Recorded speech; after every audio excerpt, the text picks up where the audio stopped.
All right, what's up, guys? Matt here. We're back at the bench table doing more of a table talk show and tell here on Floatants.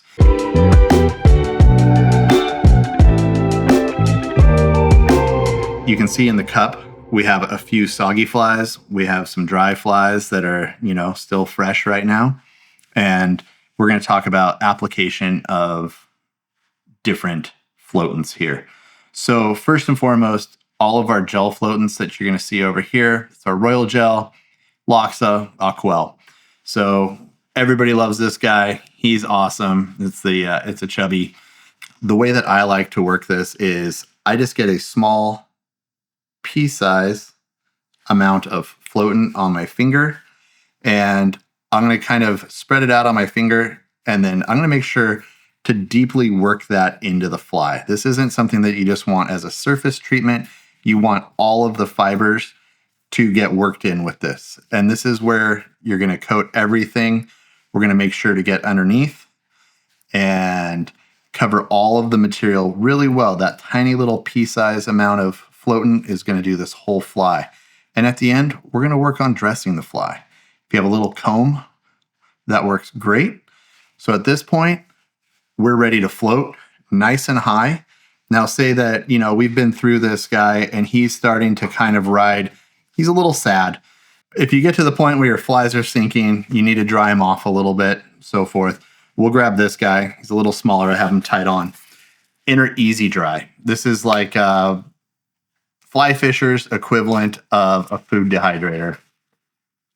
So what you see is we're just shaking. The desiccant inside is removing all of the moisture from the fly. It was previously sitting down below.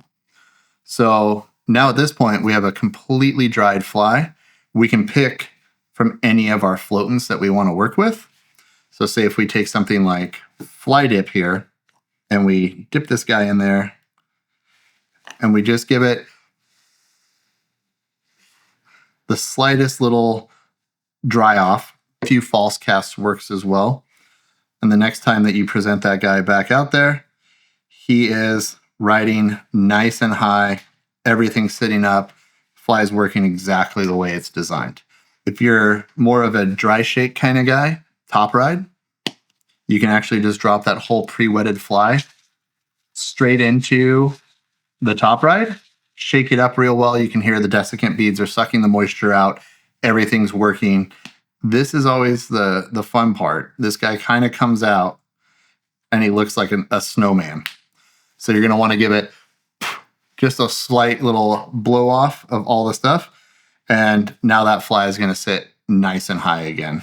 That's just a few different ways of applying stuff. And like I was showing you guys earlier, we'll drop this little CDC guy in there as well. This is kind of like a CDC or merger pattern. It's got a trailing shuck off of it. And I really just want that wing. So what I'm going to do is actually work this down completely, get all of that floatant into the wing section. I'm not applying any to the body.